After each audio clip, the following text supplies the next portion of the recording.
Hi, this is Kerry Artak with Wicked Stocks, bringing you your daily Tesla report for Friday, June 21st, 2024.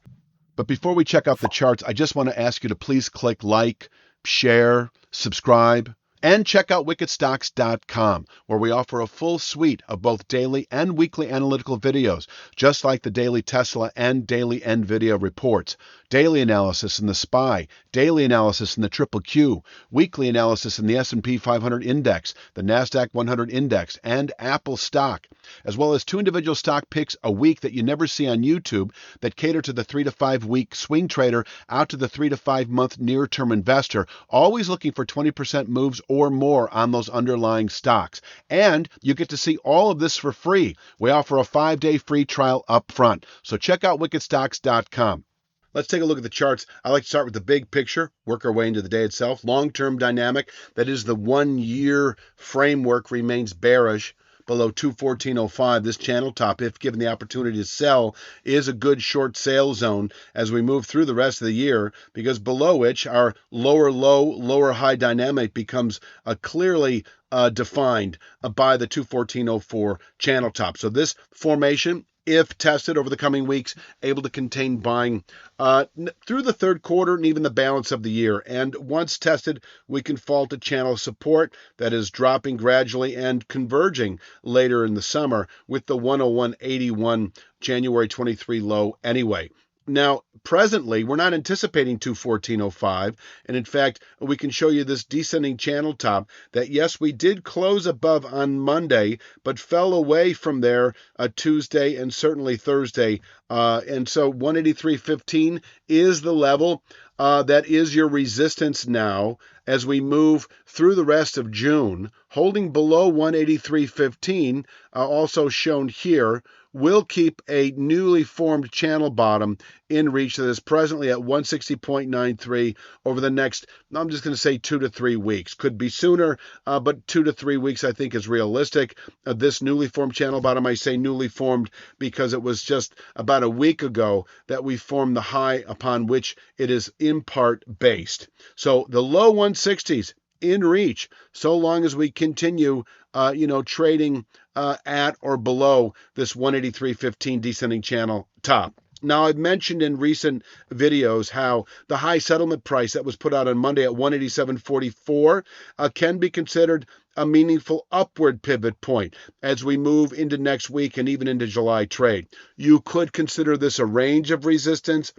You could also, if you like to finesse exact resistance levels for selling and buying, you can sell or stay short at or below 183.15, anticipating, as I say, 2 to 3 weeks, a bearish continuation down to 160.93.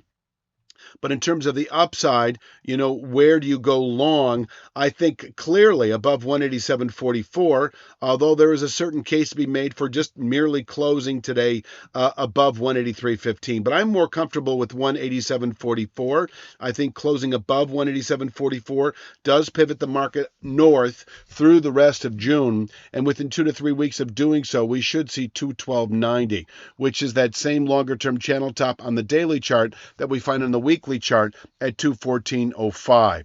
On the way up, certainly we'll have trouble at 200.11, and that is preceded. That is a long-term 3/8 upside Fibonacci that we've yet to actually test. We came close to testing it actually in late April, if you recall.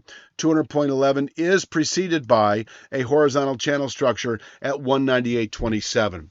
So, this could be very stair-step. And what I mean by that is when I say we close above 187.44, you can anticipate 212.90.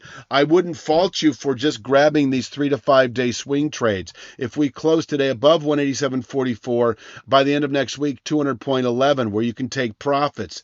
And if we close above 200.11, the next 3 to 5 day swing trade shifts to 212.90. But, if you're a 2 to 3 week swing trader and we close above 187.44, we certainly may, within several weeks, reach that 212.90 up to 214.05 region, where profits can be taken on a long position, 2 to 3 week swing traders, and a short sale made for not only the 2 to 3 week time frame, but even over the following 2 to 3 months, as this market is then highly susceptible to falling all the way south to channel support in the very low 100s. Now, as I've said also, it would be a settlement above 214.05 that would indicate a good annual low with meaningful gains then anticipated into later year. 320s, 330s expected within 3 to 5 months of closing above 214.05, but we are nowhere near that to play out right now. At this point in time, once again, I'm expecting 160.93 with continued daily settlements below 183.15. Let's talk about the day itself. I don't know if we'll see it today, but if we do test 173.59, that is a solid level to buy as a day trader. If you're short the market from over the last couple of days below 183.15, 173.59 is a decent area to take profits as a 3 to 5 day swing trader. But once again, keep in mind that holding below 183.15, I do see that channel bottom at 160.93 as a realistic 2 to 3 week target. So it is getting a little sloppy in here, and by that I mean we've had, a buy signal and a rejection a couple of days ago. We're still in sell mode below 183.15. But if we do push through and close today above 187.44, I see no good reason to hold a short position as we move into next week, expecting at least the 198.27 to 200.11 region, and as I mentioned at the very beginning, quite possibly the 210s over the next 2 to 3 weeks. So you're short, great. Stay short with a settlement today below 183.15, but if we close above 187.44, that is an aggressive upward pivot as we move through the rest of June.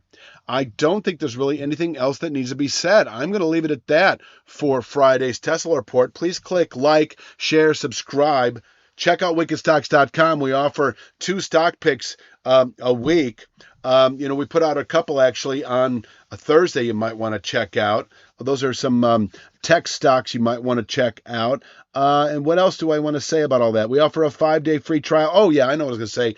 Daily SPY and Triple Q analysis. The Triple Q, representing the NASDAQ 100, is presently testing a long-term resistance area that may well contain buying pressures into later year. You might want to check that out by taking advantage of that 5-day free trial. I'm going to leave it at that for Friday's Tesla. I'll be back Sunday afternoon with Mondays, and you have a great weekend.